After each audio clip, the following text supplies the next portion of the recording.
Et donc, bienvenue à tous pour cet atelier dédié à la dénutrition. Donc, je suis Eva de la société Bioparum.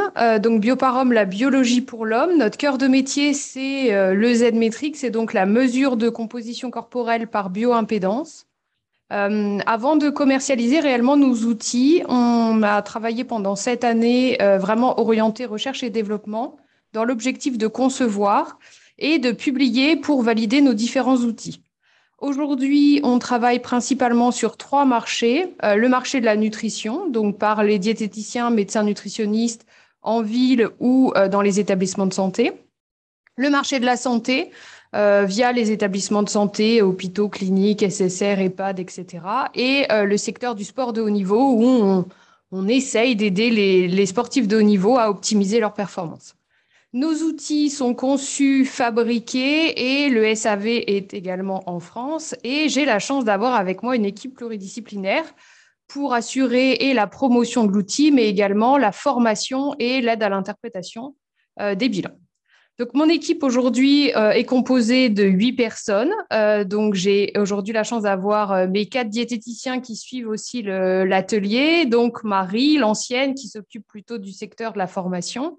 Sandrine, qui aussi est ancienne plutôt dans le sud. Benjamin et Adèle, qui sont mes petits nouveaux. Donc, Benjamin plutôt pour le secteur ouest et Adèle pour le secteur nord et est. J'ai également Stella qui s'occupe plutôt de tout ce qui est communication export, Steven du logiciel et Evelyne qui va s'occuper de tout ce qui est administratif et logistique. Et donc, je chapeaute un petit peu tout ça avec la casquette en plus d'ingénieur biomédical sur l'équipe. Donc, cet atelier démarre par un focus réellement sur l'impédancemétrie. Donc, l'impédancemétrie, c'est l'opposition d'un tissu biologique au passage d'un courant électrique. Et cette technologie a un grand intérêt, notamment pour répondre aux exigences de la Haute Autorité de santé, puisque dans l'argumentaire, vous pouvez lire dans les enjeux que des données démontrent la nécessité d'intégrer dans les outils de dépistage les méthodes de mesure de la composition corporelle, notamment l'impédancemétrie corporelle bioélectrique multifréquence avec électrodes collées. Cette technologie est validée, doit être validée, notamment en position allongée, puisqu'il est recommandé, lorsque vous dépistez à la dénutrition en établissement, de faire en même temps un examen clinique du patient. Cette technologie est validée chez les adultes et les personnes de plus de 70 ans. Vous pouvez également l'utiliser chez les enfants, même si dans les critères HAS, nous n'avons pas de seuil.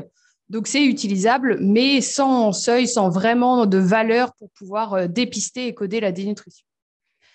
L'impédancemétrie est aussi utilisable après. Une fois que j'ai détecté que mon patient est dénutri ou il ne l'est pas, je peux venir pouvoir aussi suivre mon patient après. Par rapport aux autres technologies, ce qu'il faut quand même voir, c'est que c'est une technologie qui va être rapide, en moins de 2 minutes à peu près, du coup comme une vitesse de marche ou une mesure de force par le N-grip. Vous pouvez l'utiliser chez tous les patients, hormis les femmes enceintes, les porteurs de pacemaker et les patients avec défibrillateurs. C'est-à-dire que vous pouvez l'utiliser chez des patients qui sont amputés, chez des patients qui sont alités, ou même chez des patients qui ont de l'arthrose, sans aucun effet secondaire possible. Et par rapport au coût, c'est quand même une technologie qui a un faible coût versus, par exemple, l'IRM, le DEXA ou le scanner.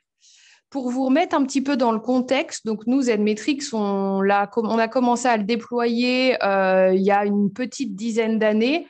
Et aujourd'hui, en France, Z-Metrix, c'est plus de 60 000 mesures par an, ce qui correspond, une fois que j'ai fait des petits calculs, à environ une mesure toutes les 3 minutes. Z-Metrix est l'un des 2 outils avec le matériel anglais QuadScan à être recommandé et reconnu par notre société savante, la Société francophone de nutrition clinique et métabolique, comme les 2 impédancemètres validés pour l'évaluation de la composition corporelle par bioimpédance. Donc, vous avez ces fiches, là, il en existe 4 qui peuvent vous aider pour dépister la dénutrition. Vous pouvez les trouver sur le site de la SFNCM. Et dans ces flyers en mode A5 plié, vous avez l'avantage d'y retrouver tous les critères de la bioimpédancemétrie et tous les seuils de dépistage de la dénutrition.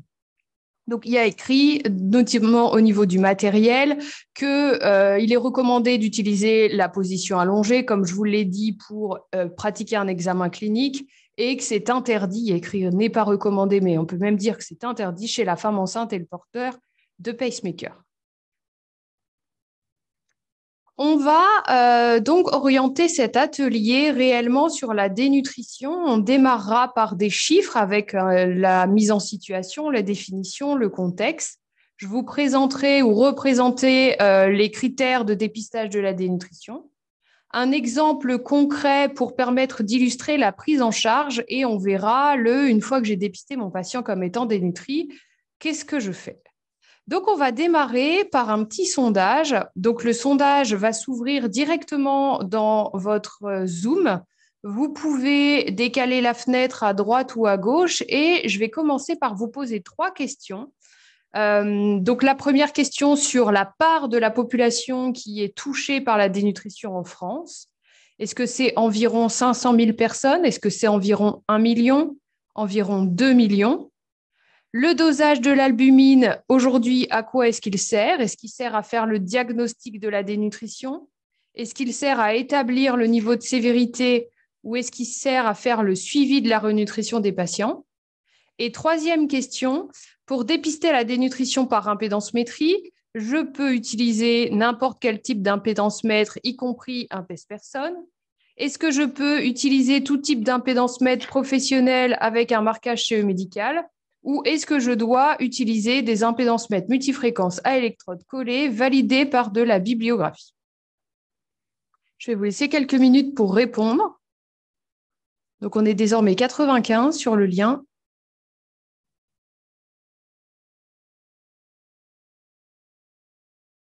Je vois vos réponses qui se remplissent, mais je ne vois pas qui a répondu à côté. Donc, n'hésitez pas, je ne vais pas vous gronder après.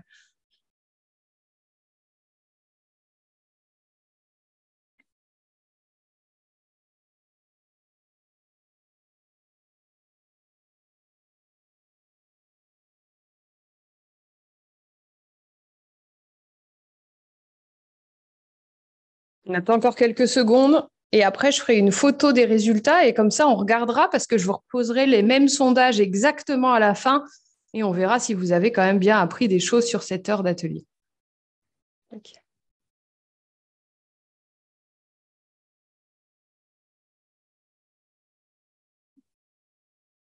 Allez, j'ai 79% de réponses. Je vais arrêter comme ça, 81%. Et je vais vous partager. Alors, je vais juste prendre la photo. C'est bon. Et je vais vous partager les résultats. Donc, vous avez été 8% à penser que ça touche 500 000 personnes environ en France, 47% plutôt 1 million, 45% plutôt 2 millions. Ensuite, l'albumine, vous êtes 16% à penser qu'il sert à faire le diagnostic de la dénutrition, 9% à penser qu'il sert à suivre la renutrition des patients, 75% qui servent à établir le niveau de la sévérité de la dénutrition. Et la dernière question, une personne pense qu'on peut utiliser n'importe quel type d'impédance-mètre, 15% obligatoirement un impédance-mètre professionnel avec un marquage CE médical et les 84% qui répondent obligatoirement des impédance-mètres multifréquences à électrodes collées validées. Tac. Je vous donnerai les réponses à la fin. Donc, on va démarrer sur réellement la définition et le contexte de la dénutrition. Donc, la dénutrition, sa définition officielle par la Haute Autorité de Santé, c'est l'état d'un organisme en déséquilibre nutritionnel, celui-ci étant caractérisé par un bilan énergétique et ou protéique négatif. Par rapport aux chiffres, on s'est amusé un petit peu. On a fait des recherches, donc Google Scholar. Google Scholar, pour ceux qui ne le connaissent pas, c'est un outil qui permet de venir rechercher de la bibliographie, des chiffres réellement sur les études en cours et ce qui a été publié. Et quand on regarde uniquement en 2021 en mettant le mot dénutrition, on a plus de 1130 publications avec le mot dénutrition dans le texte. Et si on fait la même recherche, ne serait-ce que sur Google, on a plus de 2 millions de résultats. L'année dernière, durant la semaine de lutte contre la dénutrition, il y a eu plus de 10 000 actions. Et donc, ce qu'il faut savoir, c'est qu'aujourd'hui, la dénutrition, elle peut toucher tout type de patients, des enfants, des adultes et des personnes âgées. La prévalence, c'est plus de 2 millions de personnes en France, dont 270 000 en EHPAD et 400 000 à domicile. Et en fonction des chiffres, c'est entre 20 et 50% des patients hospitalisés. Un exemple de situation à risque, par exemple, ça va être un enfant qui a une pathologie, qui est fatigué, qui va perdre l'envie de manger. Ça peut être un patient avec un cancer qui est sous chimiothérapie et qui ne mange pas assez à cause des nausées. Ça peut être également une personne âgée qui n'a plus la force d'aller faire ses courses et qui, du coup, vide son frigo au fur et à mesure. Ou alors, ça peut être un patient atteint, par exemple, d'Alzheimer qui oublie simplement qu'il doit manger. Les causes de cette dénutrition, elles sont principalement au nombre de 3. Les causes principales, donc ça va être le déficit au niveau des apports, qu'on parle de protéines ou plus globalement de kilocalories, donc d'énergie. Ça peut être une augmentation des pertes, soit protéiques, soit énergétiques. Soit ça peut être une augmentation des dépenses, par exemple un patient qui a une pathologie qui a un catabolisme et qui du coup dépense plus de kilocalories qu'avant la maladie. Les conséquences, elles sont beaucoup plus nombreuses. La première conséquence, vraiment de la dénutrition, ça va être l'augmentation des risques d'infection, augmentation des risques de chute et donc de fracture ou d'entrée dans la dépendance des patients. Au niveau également financier, on sait que ça allonge les durées d'hospitalisation et donc les coûts liés à la pathologie des patients. Ça peut entraîner également des maux type dépression ou aggraver les pathologies chroniques. Ça va altérer certaines fonctions psychologiques essentielles. On va également avoir un déficit immunitaire qui va entraîner possiblement la survenue d'autres pathologies. Et ce qui est le plus intéressant par rapport aux conséquences et d'où le moyen de dépistage, l'entraînement de la fonte de la masse musculaire. Également, une notion qui est importante, ce qu'il faut savoir, c'est que le patient a des risques de décès quand il perd plus de 50% de sa masse protéique. Les conséquences de la dénutrition, souvent, elles sont schématisées par cette spirale, qui est la spirale de la dénutrition, où un patient, une fois qu'il est dénutri, ça va entraîner potentiellement une hypoalbuminémie, avec derrière une immunodépression. Ça va également entraîner des infections urinaires, puis des infections respiratoires, des troubles psychiques, une iatrogénie, un risque de chute et donc de fracture. Si on continue dans cette spirale, ça peut être un patient qui entre dans un état grabataire avec derrière des escarres. Et si on continue, la fin de la spirale, c'est le décès des patients. Il existe deux types de dénutrition. En pratique ambulatoire, on aura plutôt des formes dites marasmiques avec une albumine qui peut être normale, avec des patients qui ne présentent pas de rétention d'eau, pas d'œdème. Donc cliniquement, forcément, ça ne se voit pas trop. Et ce marasme, il est caractérisé par une dénutrition protéique et énergétique, avec derrière une adaptation en fait physiopathologique du patient. Une deuxième physiopathologie de la dénutrition, ça va être une physiopathologie type Quachir-Score, où là, on aura des patients qui présentent des œdèmes. Classiquement, le Quachir-Score, c'est ce qu'on voit plutôt sur les enfants d'Afrique, donc avec des œdèmes, avec potentiellement un ventre un peu proéminent et avec des risques d'hypoalbuminémie. Cette dénutrition, elle n'est pas forcément liée à un déficit en énergie, elle va être liée à un déficit plutôt en protéines, avec derrière une agression métabolique secondaire qui va être liée à cette pathologie-là. Donc, deux types de dénutrition, des dénutritions plutôt marasmiques ou plutôt des dénutritions de type Quachir-Score, sachant qu'aujourd'hui, ce qu'on voit le plus en pratique clinique, ça va être des dénutritions de type marasmique.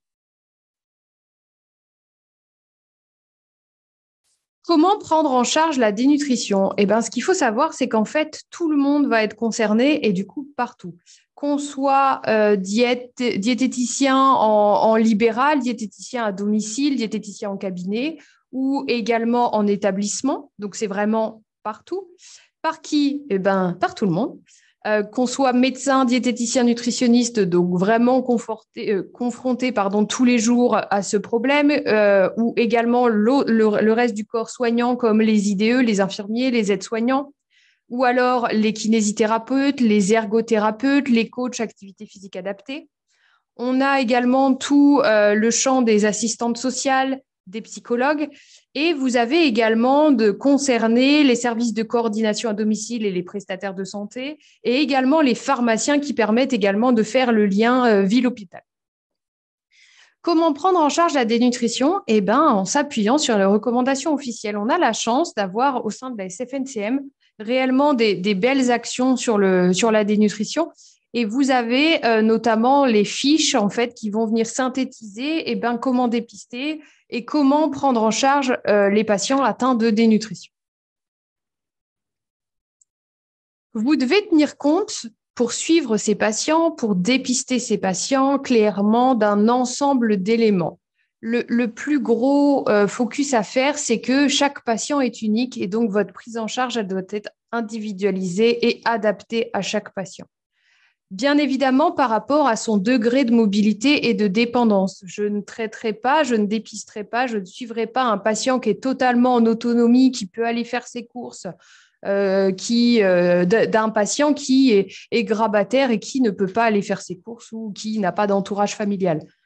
Donc, bien évidemment, tenir compte également du contexte psychosocial dans lequel est mon patient, son état mental, les éventuelles addictions qu'il va avoir, sa pathologie et puis son traitement médicamenteux, les ingestats réels et ce qu'il est capable d'avaler, ses goûts, ses aversions, ce qu'il n'aime pas, les éventuelles difficultés d'alimentation orale, pareil, en fonction de réellement ce qu'il est capable d'avaler. La surveillance de l'état bucco-dentaire, c'est également très important pour voir si le patient est capable d'adapter et d'avaler certaines textures en particulier.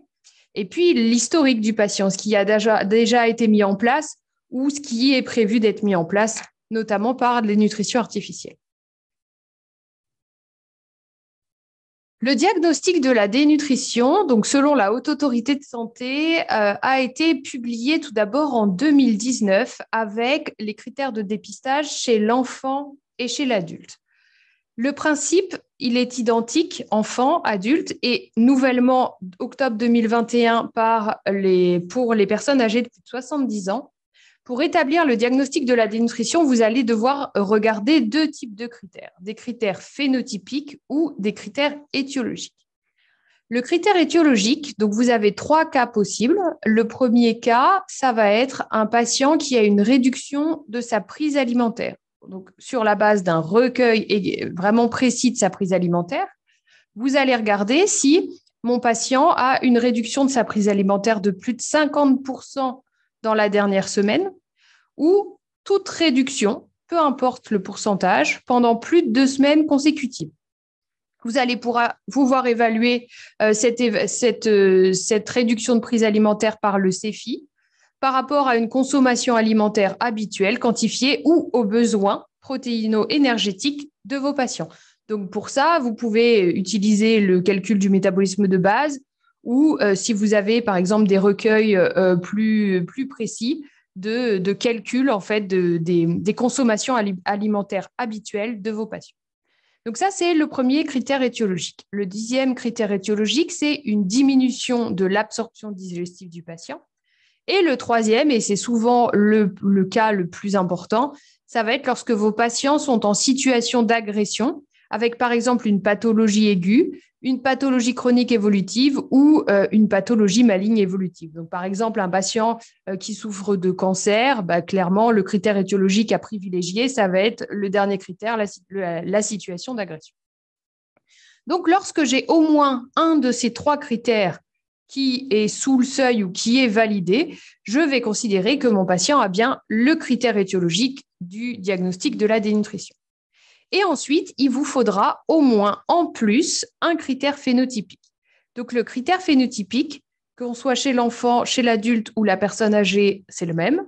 C'est une perte de poids par rapport au poids habituel, par rapport au poids déclaré avant le début de la maladie. Ça, c'est une vraie avancée par rapport aux anciens critères où on considérait que le poids, c'était un poids qui avait été enregistré par un professionnel de la santé.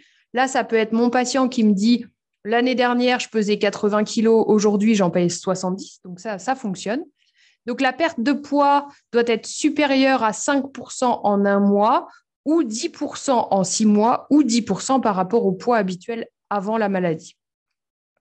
Le deuxième critère phénotypique, en violet, vous avez les adultes et en vert, les patients de plus de 70 ans.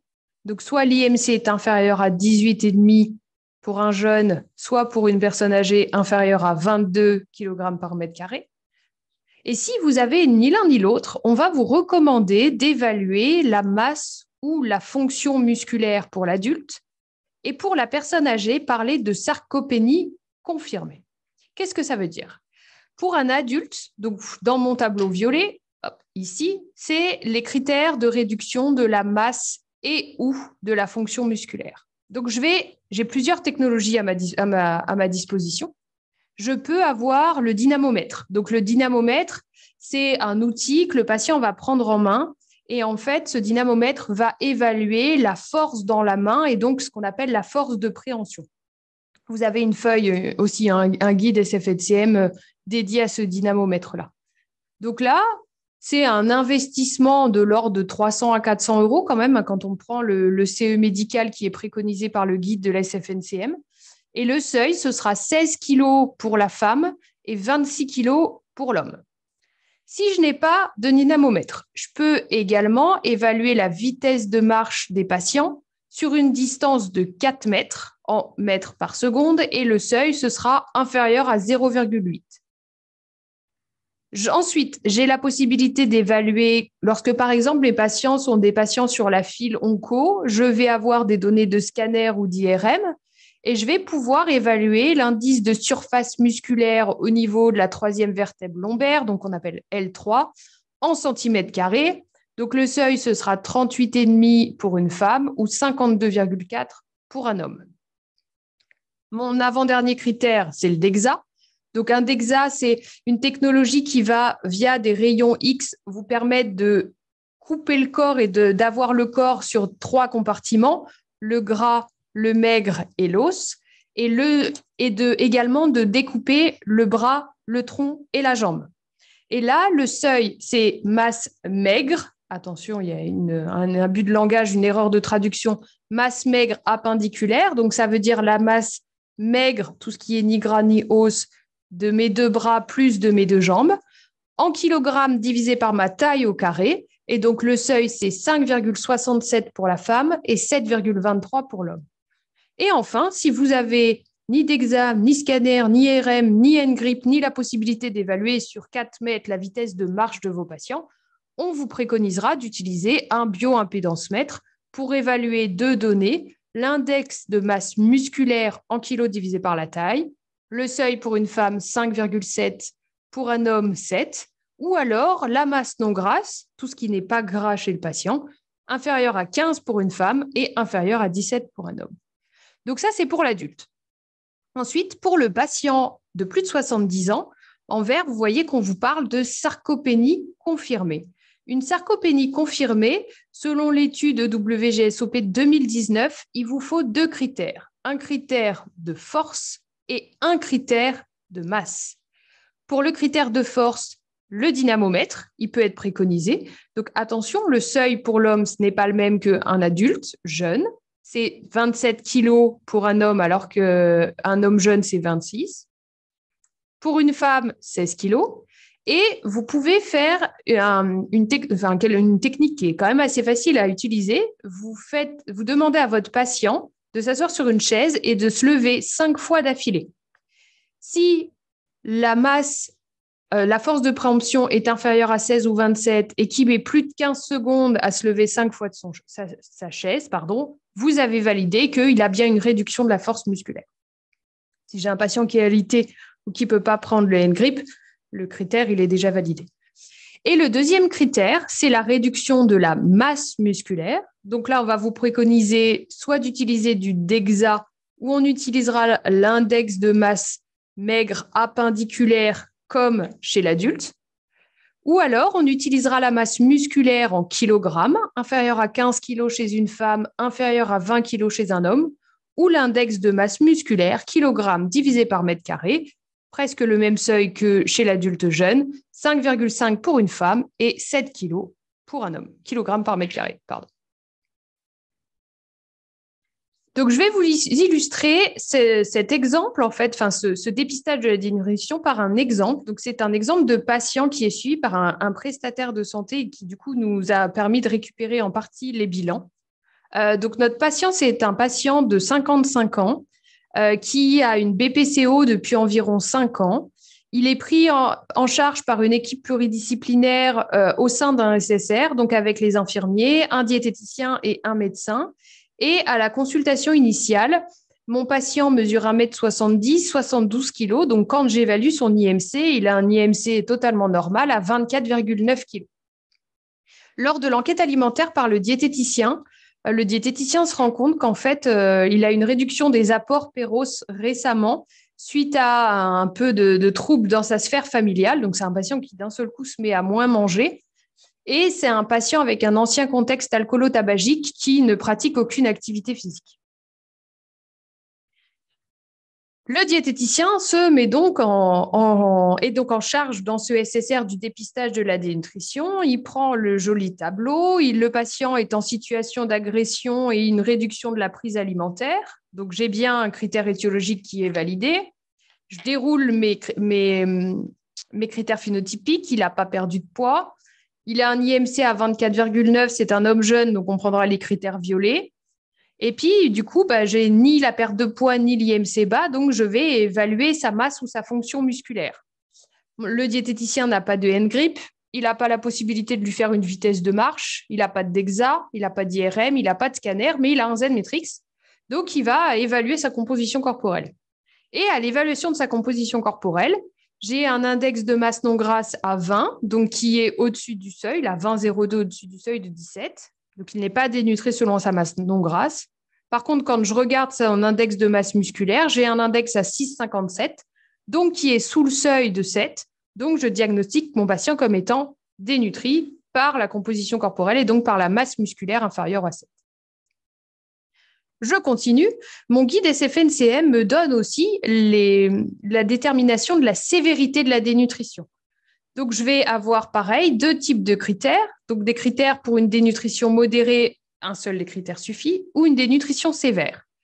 La perte de poids doit être supérieure à 5%, inférieure à 10% en un mois, supérieure à 10% et inférieure à 15% par rapport au poids habituel ou en 6 mois, j'aurai une dénutrition modérée. Si vous êtes au-dessus de ces seuils, j'aurai une dénutrition sévère. Je peux également évaluer la sévérité de la dénutrition par l'IMC. Donc, soit l'IMC en dessous de 17, mon patient est dénutri sévère, soit il est entre 17 et 18,5, il est dénutri modéré. Vous n'avez pas les mêmes seuils, donc c'est 20 et 22 pour les personnes âgées. Et l'albumine, l'albuminémie mesurée par, immunonéphrie, voilà, vous m'avez lu, quel que soit l'état inflammatoire du patient. Donc, soit l'albuminémie est inférieure à 30 grammes par litre, mon patient est dénutri sévère, soit elle est entre 30 et 35, mon patient est dénutri modéré. Le diététicien demande un bilan sanguin avec dosage de l'albuminémie. Le dosage nous donne 32 grammes par litre, donc mon patient est considéré comme étant dénutri modéré. J'ai donc fait mon dépistage, mon codage total de la dénutrition. J'ai donc un patient, malgré un IMC à 24,9 sous BPCO et dénutri modéré. Et donc, je vais faire un relevé des ingestats et je vais évaluer que globalement, il est quand même, si je regarde les derniers temps, au-dessus des 2/3 des besoins.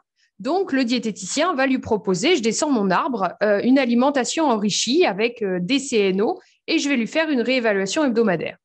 Donc, je mets en relation le diététicien avec la pharmacie de ville qui va proposer au patient un échantillon de CNO et puis je vais lui faire une réévaluation hebdomadaire de sa composition corporelle et puis de ses ingestats. Donc là, on est au mois de mars. Au mois d'avril, finalement, en fait, je continue et dans ma réévaluation, mon patient, en fait, globalement, il a des ingestats qui diminuent. Donc, je continue mon arbre et finalement, ces ingestats deviennent inférieurs à ses besoins Et au mois d'avril, le patient va être mis sous nutrition entérale. Et c'est là que mon prestataire entre en jeu. Et on échange au niveau des bilans. Donc en mars, le patient pèse 72 kilos. Il a donc son diagnostic de dénutrition modérée. On lui fait une préconisation de CNO avec une alimentation enrichie. Au mois d'avril, il n'a pas perdu de poids et puis il continue de moins manger. Et les CNO, globalement, il ne les prend pas beaucoup. Donc, il est mis sous nutrition entérale. Au mois de juin, après 2 mois de nutrition entérale, le patient a pris 6 kilos. Et puis, au mois de juillet, 20 juillet, vous voyez, le patient, en fait, arrive à la fin de son protocole de nutrition artificielle. Il a pris du poids. Tout le monde est content et on arrête sa mise sous nutrition artificielle. À ce niveau-là, en fait, vous devez, en tant que praticien, pouvoir préconiser, proposer des outils. Donc, ce qui est important pour vous, c'est clairement d'adapter en fait vos outils de manière individuelle à chaque patient tout au long de sa prise en charge et clairement d'assurer une veille régulière sur les sites. Vous voyez en bas, on vous a mis la FDN, donc l'Association française des diététiciens nutritionnistes, ou alors la SFNCM qui arrive même à communiquer directement auprès des praticiens et des patients d'un certain nombre d'outils et de guides.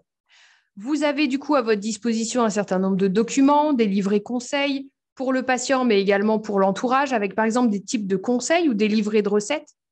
Et la SFNCM propose aussi des affiches où vous avez des choses sur la dénutrition. Ça ne touche pas qu'un patient cancéreux, par exemple. Vous avez également l'application Poids Plus avec un certain nombre d'outils digitaux qui vous permettent de préconiser, de proposer des choses à vos patients. Vous pouvez et on vous encourage réellement à suivre les actions du collectif de lutte contre la dénutrition. Donc, la semaine nationale, c'est juste après les journées francophones de nutrition. C'est toujours au mois de novembre. Donc, cette année, c'est du 18 au 25 novembre. Et vous pouvez également, pour ceux qui sont équipés, pouvoir proposer des bilans de composition corporelle à vos patients. Le retour, clairement, qu'on a des patients dénutris ou avec un faible état nutritionnel, c'est clairement que les bilans, en fait, vont venir les motiver. On va avoir les jauges qui montent, on va avoir les smileys qui se mettent à sourire, on va voir la protéine qui monte. Quand ils font des efforts sur l'hydratation, c'est pareil, ça monte. Et ce type de bilan permet vraiment de rendre acteurs les patients de leur prise en charge. Ce n'est pas juste « je subis ma prise en charge à domicile, je subis ma prise en charge à l'hôpital ». C'est quand je fais quelque chose, quand je me motive, que je bois mieux, que je fais de l'activité physique, ça améliore ma prise en charge. Et ce qui est important, c'est également d'avoir une équipe pluridisciplinaire, on ne le répétera jamais assez, composée des diètes, composée des médecins, des kinés, des APA, autour des patients avec l'interlocuteur principal qui reste quand même le médecin traitant. Je reprends mon cas de patient puisque, en fait, le cas est idéal pour vous présenter les choses. Au mois de décembre, le patient retourne en consultation externe au SSR. Le patient a un poids stable, mais quand le diététicien échange avec le patient il a une asthénie vraiment générale au niveau de l'organisme et on note une alerte au niveau de la composition corporelle. Vous pouvez du coup sortir ce type de bilan où on peut voir la masse grasse du patient. On voit qu'elle suit clairement la prise en charge du patient. Le patient, il arrive à prendre de la masse grasse tout au long de son suivi. Il prend de la masse musculaire pendant sa nutrition artificielle. Mais vous pouvez noter qu'entre juillet, fin de la nutrition artificielle, et décembre, retour en consulte, le patient a perdu 1 kg de masse musculaire. Le patient à droite n'a pas un état d'hydratation qui s'abaisse entre le juillet et décembre. Donc, clairement, on peut penser que le patient a perdu réellement de la masse protéique. Et vous avez, et c'est là où réellement ça a alerté le diététicien, une diminution de plus d'1 point de l'indice d'activité métabolique. L'indice d'activité métabolique, on va le considérer chez Bioparom comme un indicateur de santé cellulaire, de reflet de la membrane cellulaire. Quand la valeur est basse, ça va vous donner un risque de patient qui va être fatigué, un risque de carence, un risque de dénutrition. Et à l'inverse, quand j'aurai des valeurs au-delà de 6-7, je pourrais qualifier plutôt l'explosivité cellulaire, par exemple, chez les sportifs de haut niveau. Il y a énormément de littérature autour de cet indice d'activité métabolique, angle de phase dans la littérature, qui corrèle réellement cet outil et cet indice comme un indicateur de mortalité lorsque la valeur est inférieure à 3,5. Un indice qui baisse de 0,5 points, c'est significatif. Donc, quand là, le patient il perd 1,2, oui, il se passe quelque chose sur la composition corporelle de mon patient. Donc, au mois de décembre, en fait, mon patient, son diagnostic, c'est que il est toujours obèse. Quand je regarde 19 kilos par rapport à son poids, ça me donne un pourcentage de masse grasse de 27.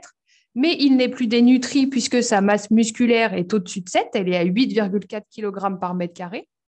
Même si, entre juillet et décembre, mon patient a perdu 1,5 kg de masse musculaire.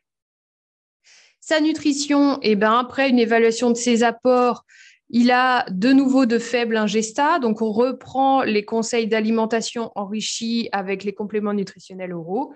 Mais on perd un peu de vue le patient puisque quelques jours après le diagnostic de composition corporelle, finalement, le patient, en fait, il a attrapé la Covid et il s'est retrouvé hospitalisé avec beaucoup de le patient en surpoids IMC, mais en obésité selon sa masse grasse, avec une BPCO sans activité physique, difficulté respiratoire, et finalement, il s'est retrouvé hospitalisé. Donc, ça vous illustre, en fait, en gros, si je m'étais arrêtée à réellement la prise de poids, j'aurais rien vu sur mon patient. J'aurais pas pu ni le dépister comme étant dénutri, ni pouvoir en effet suivre sa renutrition et sa de nouveau dénutrition après décembre. Dans les établissements, le codage a donc évolué suite à ces nouveaux critères de dépistage de la dénutrition. Le codage dans les établissements, ça se base sur les codes CIM, donc classification internationale des maladies. Votre interlocuteur dans les établissements, ce doit être votre médecin DIM qui doit être informé de votre veille et des recommandations lorsqu'elles évoluent. Il faut impérativement que dans le dossier du patient, vous ayez des poids, vous ayez des tailles et donc du calcul de l'IMC. Mais lorsque vous faites de l'évaluation de la composition corporelle, dites-le, marquez-le, faites mention de la dénutrition dans le dossier patient. Les codes les plus courants, E43, E44, E46. Dénutrition, c'est E46 si je n'ai pas pu avoir l'albuminémie ou des pertes de poids ou des IMC bas pour la dénutrition modérée, j'ai pas ni dénutri ni modéré, ni modéré ni sévère, je vais y arriver. Donc, ce sera E46. Si j'ai un patient qui est dénutri modéré, le code, ce sera le code E44. Et si j'ai un code E43, c'est parce que mon patient aura une dénutrition qui sera sévère. Au global, il y a un certain nombre d'améliorations sur la prise en charge qui, du coup, est facilitée par ce dépistage de la dénutrition. Donc, le premier intérêt, c'est que vos patients vont avoir une prise en charge qui va être individualisée. Chaque patient est unique, mais là, encore plus. Ça va vous permettre d'améliorer au global les pratiques professionnelles, donc avec des objectifs de certification, l'utilisation de ce type d'outils et la facilité de coder la dénutrition, ça va permettre vraiment d'optimiser vos certifications. Pour vos patients, ça va diminuer l'ensemble des risques, infections, chutes, fractures, dépression, déficit immunitaire. Ça aide au global quand même à diminuer les coûts de la prise en charge du patient, des hospitalisations, et puis améliorer le retour sur investissement quand même pour les patients et pour les établissements. Et puis, ça va limiter les durées d'hospitalisation. On sait qu'un patient qui n'est pas dénutri va rester moins longtemps à l'hôpital et il y aura plus de place pour les autres. Donc, en conclusion, la dénutrition, clairement, c'est un problème de santé publique. Je vous rappelle la définition, c'est l'état d'un organisme en déséquilibre nutritionnel, celui-ci étant caractérisé par un bilan énergétique et ou protéique qui va être négatif. Avec les bons outils, son dépistage peut être facile, rapide et peu coûteux. Elle va concerner tout le monde dans les établissements comme en ville et tous les types de patients. On ne viendra pas dépister la dénutrition que chez les personnes âgées, mais vous voyez les patients BPCO, donc obèses, dénutris, ça fonctionne aussi, les enfants, les adultes. Et une prise en charge optimisée, ça permet au global d'améliorer la santé des patients et une réduction des coûts pour tous. Donc, merci de votre attention. Il nous reste un petit quart d'heure. Je vais vous relancer le sondage. Normalement, on devrait avoir 100% de bonnes réponses maintenant. Donc, c'est les mêmes questions qu'au départ. Donc, la part des patients touchés par la dénutrition, 500 000, 1 million, 2 millions. À quoi sert l'albumine? Le diagnostic de la dénutrition ou établir le niveau de sévérité, suivre la renutrition des patients. Pour dépister la dénutrition par impédance-métrie, je peux utiliser n'importe quel impédance-mètre professionnel marqué CE ou uniquement des impédance-mètres multifréquences à électrodes collées avec de la littérature.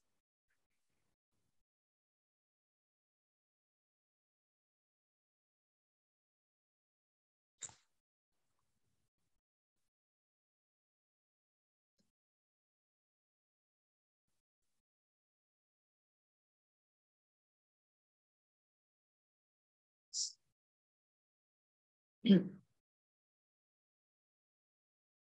vais attendre d'avoir à peu près le même taux de participation. Et si vous avez des questions, vous pouvez commencer à noter vos questions dans le chat.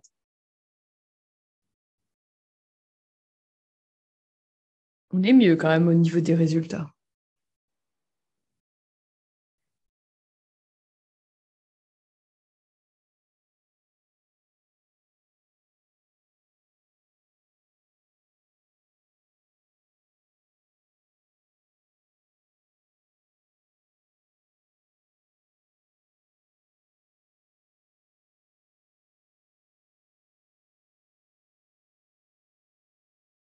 Allez, on est à 76%, 78% de participation. Je vais couper comme ça, je vais vous partager les résultats.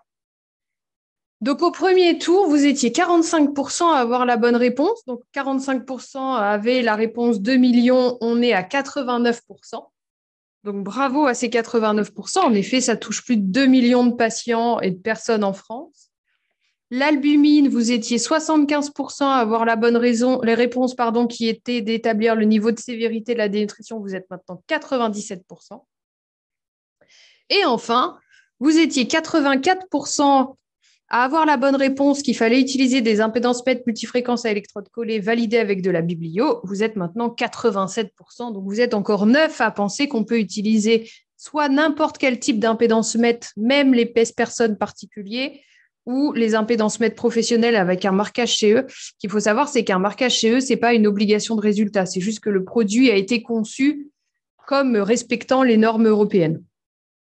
Donc 87%, donc les bonnes réponses, 2 millions de patients. L'albumine pour dire mon patient est modéré ou sévère au niveau de la sévérité de la dénutrition. Et la HAS préconise d'utiliser des impédances mètres multifréquences à électrodes collées validées, voire même en position allongée. Je vais donc ouvrir le chat. Tac. Voilà.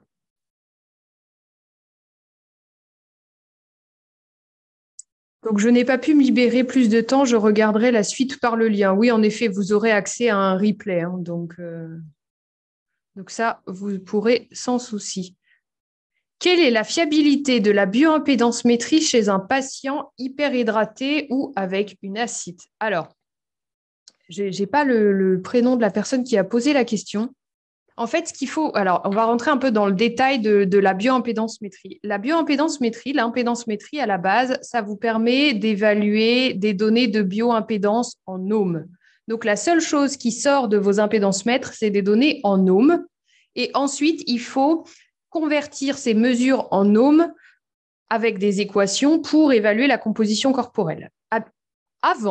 Avant l'impédance-métrie, des ohms, j'en déduisais l'état d'hydratation et de l'état d'hydratation, je venais déduire la masse non grasse, puis la masse maigre, puis la masse musculaire, puis le gras, etc. Et donc, c'était une suite de déductions où finalement, la seule chose que je calculais sur la base des ohms qui sortent de mon impédance-mètre, c'était l'eau.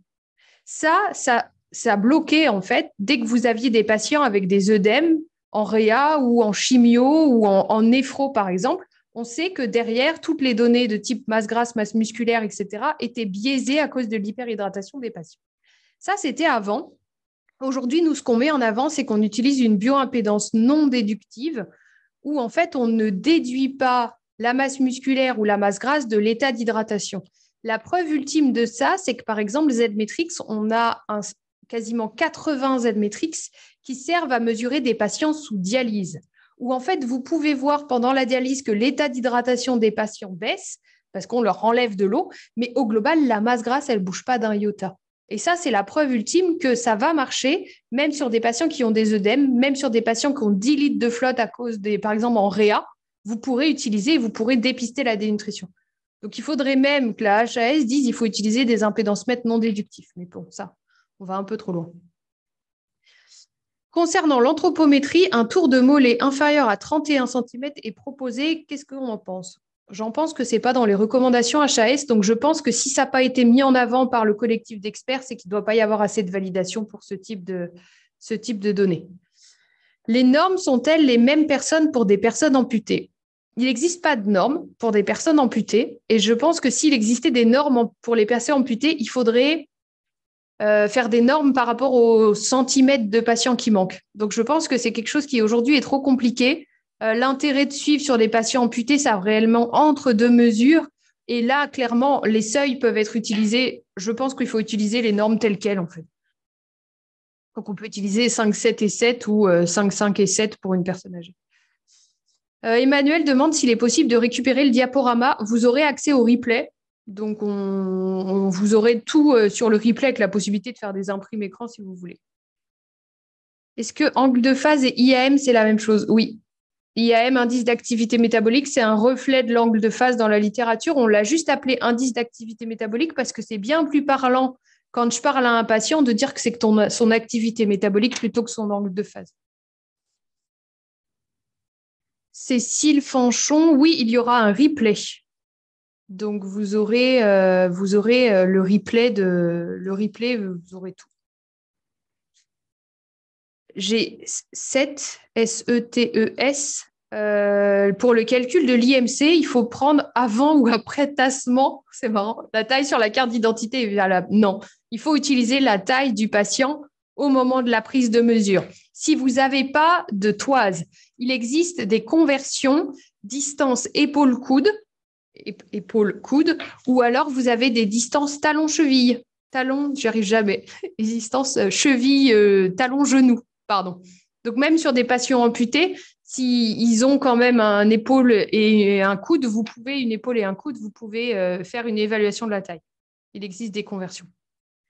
Est-ce que la mesure est tout de même valide en position debout? Oh que oui, oui, oui, oui. Il est recommandé d'utiliser la position allongée lorsque vous venez de faire un dépistage de la dénutrition et un examen clinique.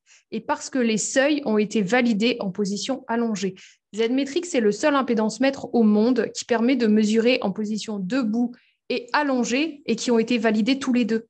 Donc oui, la HAS dit qu'il faudrait utiliser allongé, mais vous pouvez utiliser debout sans aucun problème. On ne va pas vous refuser un codage parce que c'est utilisé debout. En plus, ce n'est même pas écrit sur un bilan aux Z-Matrix. Donc, il n'y a aucun problème. Et donc, Tatiana, j'ai déjà répondu à la question. Si pas possible, allonger, mesure debout, ça se fait bien évidemment que oui. Est-ce qu'il y a encore des questions ou est-ce qu'on a à peu près répondu à toutes les questions qu'il y avait dans le chat? Je pense qu'en haut, il n'y en a pas. Tac.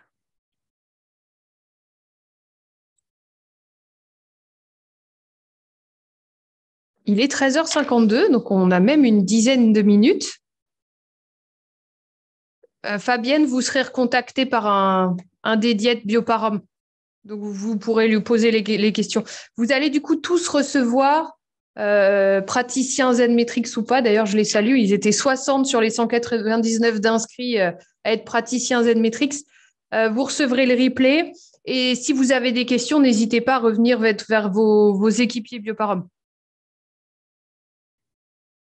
Le replay, je pense, devrait arriver assez rapidement. Hein. On va se concentrer là-dessus assez rapidement. Donc, merci à tous. Et puis, à une prochaine session, vous serez aussi. On vous enverra également pour les prochains ateliers. On n'a pas encore décidé le thème, mais vous aurez quelque chose. À bientôt!